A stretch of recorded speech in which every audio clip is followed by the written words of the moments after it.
Hello there and welcome back. My name is Heather Michelle and today I am going to talk about this movie that I watched on Netflix. Now, I looked it up and apparently it was made in like 2015. However, I only just now saw it, so I don't actually know how long it's been on Netflix, but I know that it's a movie that's been around for about 5 years. But that movie is Equals. Equals is a dystopian sci-fi wherein nobody has emotions. All emotions are inhibited and they just live life doing their jobs. Sounds a little familiar, doesn't it? If any of you have seen or read The Giver, then you know that that is almost the exact same premise. Literally, people don't have emotions, people are assigned jobs, people aren't allowed to have partners, they just have to do their job. And that is exactly what happens in Equals. And I almost argue that Equals is The Giver, but the adult version. So instead of a story for young adults, it's a story for adults, but with essentially the same premise. However, the way that they go about resolving that same premise is a little bit different, and we're gonna talk about whether or not it's different in a good way. Now, I know it's not really fair for me to compare it to The Giver, although they have more similarities than I can count. But what we'll talk about is it a good dystopian story just in general? Is it something that you want to maybe watch, spend the hour and a half, 2 hours watching? Well, this video, we're gonna try to cover that, and I'm gonna try to do that with as little spoilers as possible, but while also sharing my honest opinion about the movie. It's a movie. So as you guys may have heard me say before, there are several criteria that I use for determining if I like a dystopian sci-fi, and those criteria are characters, world building, and the questions asked. So we're gonna talk about in this video those three elements and how they match with my personal preference and whether or not you might be interested. So, take everything that I say with a grain of salt. This is my subjective opinion. There is no such thing as objective opinion in this, so just use that to gauge if it is something you would be interested in as well. So let's go ahead and dive in.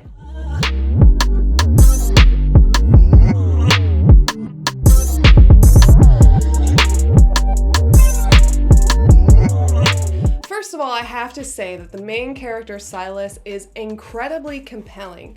The actor himself does a phenomenal job of kind of balancing that line between being emotional and not being emotional. So in this world, they're not allowed to have emotions, right? So in the beginning, he has to be able to come off as somebody who doesn't really have emotions, but slowly throughout the progression of the story, he starts to feel more emotions. I mean, that's the whole purpose. Like, they removed emotions, they give back emotions. That's the thing that they're trying to draw attention to. He is a wonderful actor, and his character is ultimately compelling. He is an artist already, so that's a big red flag, right? He's not just like some guy who does whatever.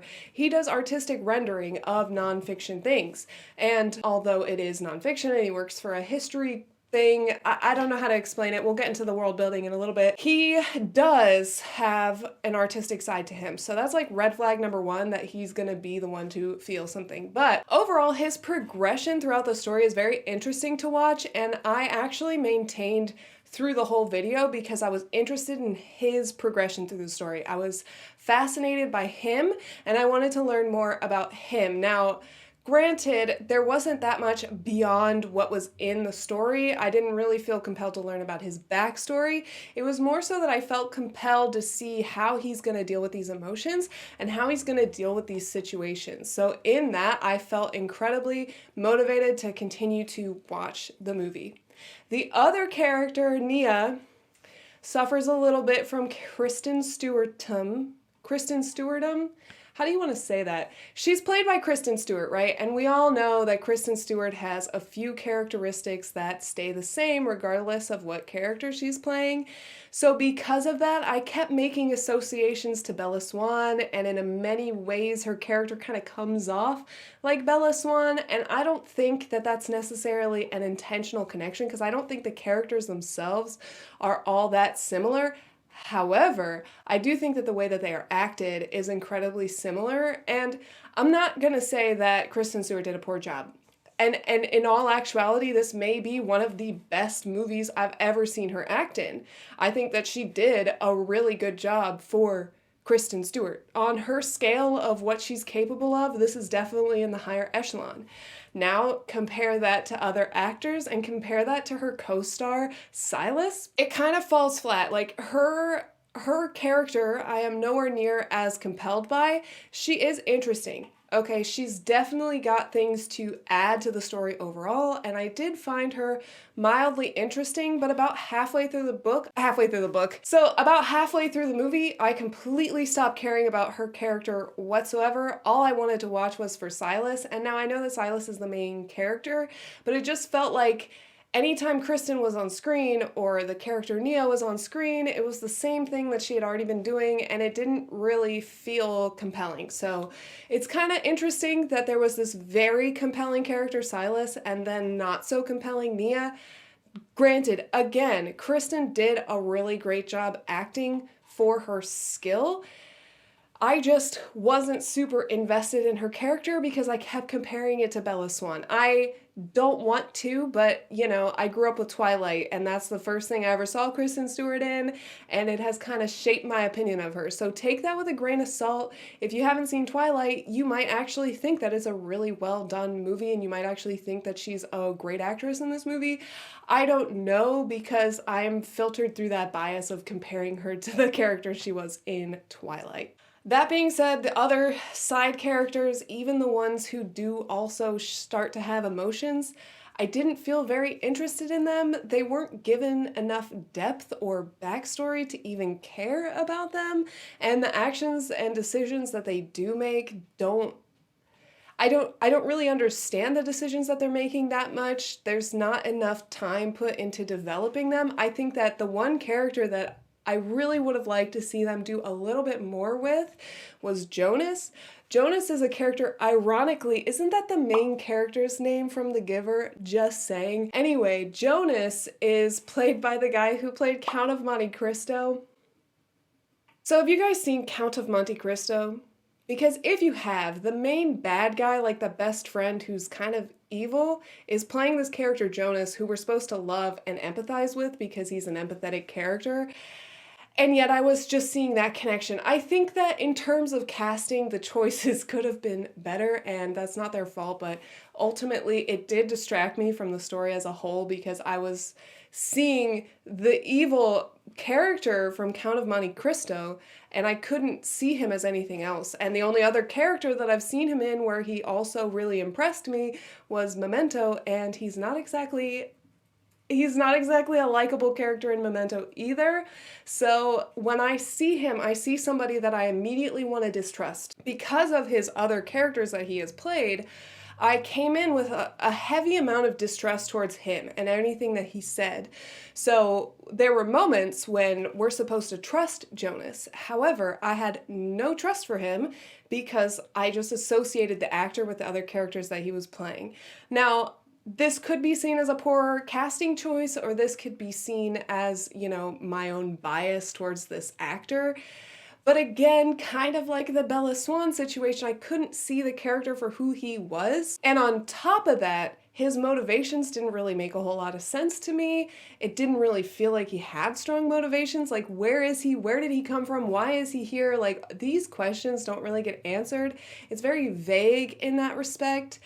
And that was kind of off-putting to me. So there was another character who works at a facility that they use to treat people with this emotional problem. She would have been a really fascinating character to learn more about too. She has like 2 or 3 scenes. She is a good actor. I've seen her in things that I really like, but she really didn't get the screen time or the backstory enough to really feel any kind of I just wanted more from her, and it wasn't there. That's all I gotta say. That brings us into the world building.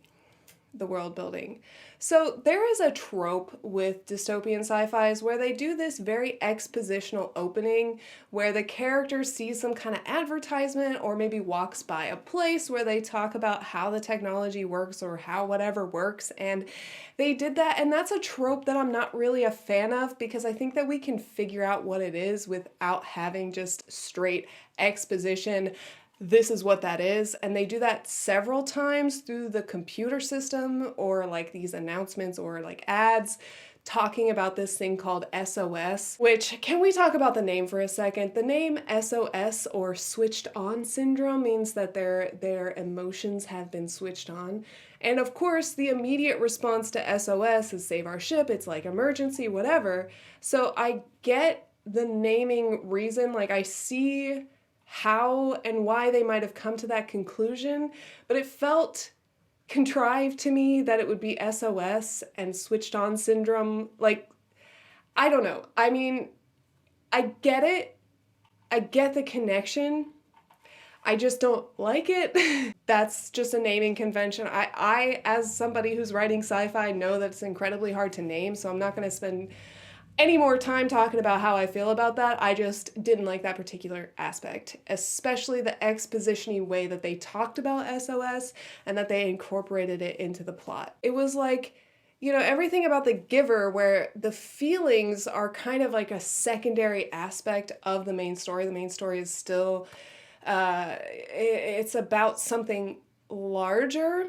This story felt very isolated and small. For me, world building is incredibly important, and in this movie, I didn't really care for it, and that almost got me to stop watching the movie after like 3/4 of the way in. I was like, I'm not going to learn anything about the world, and now I've just wasted all this time watching a movie about a world that feels unreal. There was a scene where they're walking down this area and there's a gray building on the side and it's just like a sidewalk and they're walking along, and it felt like that was the only thing that existed. Like, it felt like that was the only building in this whole world. And now, of course, it takes place in a city with tall buildings, but it felt isolated to just those two locations that they were filming in, and because of that, it really didn't feel immersive. I wasn't immersed in the world. I didn't care about the world. I didn't learn anything from the world. And that was incredibly disappointing, because that's the main reason I pick up a dystopian, is to learn about the world. Like, the premise seemed cool. The premise was cool. And the world building fell flat for me. So the world building, I think, was its weakest aspect. The characters were, again, compelling. I watched the whole thing because of the characters, but the world building almost made me give up. Almost made me give up multiple times. And I actually, at a moment, like I described earlier, was pulled completely out of the story, and I literally thought, this world feels completely non-existent. It feels unreal, and I am completely taken away from it. Finally, one of the other main criteria for me when talking about a sci-fi, especially a dystopian, is the questions raised. Now, in every dystopian story, there's normally some kind of comment on society and how we deal with things. And in this particular instance, they were saying something along the lines of society is suppressing emotion, and you have to be yourself and break free from emotion, and society can't control you and having emotions. And perhaps it's because it was a romance story that just happened to take place in a dystopian world that there wasn't really much thought into the questions being asked. Or perhaps it's that I didn't really feel engaged or interested in the question that was being asked. But so the question that seems to be raised to me is, what are the value of emotions in relationships? That's what I'm getting, and I feel like I'm grasping at straws to pull that together. If you watch this and you think I'm totally off base as to what the main thesis was or the main question being asked, please let me know. But for me, it felt like emotions and relationships and values seem to be the main three elements that are being combined to be questioned. So in the beginning, emotions are seen as this scary thing, SOS, and they are portrayed as stigmatized. People aren't allowed to have them. It was, I just feel like I didn't really gain much by watching it, other than being able to see a more visually stunning and more grown-up version of The Giver, but minus the big picture questions and with a stronger emphasis on the romance. Not to say that there's anything wrong with a romance story. I mean, I'm not gonna lie, I'm a sucker for romance movies. I really like How to Lose a Guy in 10 Days, okay? Don't judge me. However, this is not a movie I would want to rewatch in any capacity. The romance I didn't find as compelling as other romance stories such as How to Lose a Guy in 10 Days. And also the world completely disengaged me from the story, and the characters were just surface level interesting at best. I mean, Silas really tried to pull that story along. He really did, and he did his best. I mean, I stuck through to the end, but around 3/4 of the way through, I was just not paying attention really. I was not engaged with the climax of the story. I didn't really care at that point what happened. Overall, if we're gonna have to use a scale of 10, I would say that this story is like a 5. It's not bad, but it's not good. It's average. I mean, it depends on what you're comparing it to, but when I compare it to other romance stories, it's weaker, but okay. Like, I did care about the characters getting together, but it doesn't have rewatch value for me. And then in terms of being a dystopian, I feel like it has none of the things that I want from a dystopian, so it doesn't even come close to being compelling in that regard. Ultimately, it's just a meh movie. It's completely forgettable to me, and I honestly just wanted to share these thoughts because I thought it was so much like Giver that almost feels like a ripoff, and not a good way. But I also could just be, guys, it is absolutely possible that I am just jaded by modern media because modern TV and movies tend to take away the really good elements of books and try to just make it all about romances. So if Equals is based off a book, I would be willing to read the book to see if there's any inherent value in the story. But as of right now, I have no reason to care or rewatch, and I think it's just middle of the road. Not good, not terrible, just it exists, and they honestly did a good job making it. I'm not going to be mad at them for that. I personally just did not enjoy it that much. Did I hate it? No. It's forgettable to me. If you watched it, what did you think of it? Based on my reaction to this, do you have any recommendations that you would like me to see, that you think that I should check out based off what I've told you about my opinions here? I am all ears. And if you're going to watch this movie, please let me know your thoughts. If you've already watched it, definitely let me know your thoughts. And if you're not going to watch it, cool. Hey, thanks for watching. Go ahead and hit that thumbs up if you guys like anything about this video, me, the story, the words that came out of my mouth, my opinions, the color purple, any reason that you might like any element, go ahead and use that as an excuse to hit the like button down below. I would highly appreciate that. And if you want to see me again, go ahead and click that subscribe button. And with that, I want to thank you so much again for watching, and I hope that you have a beautiful, amazing, fantastic day. Bye-bye.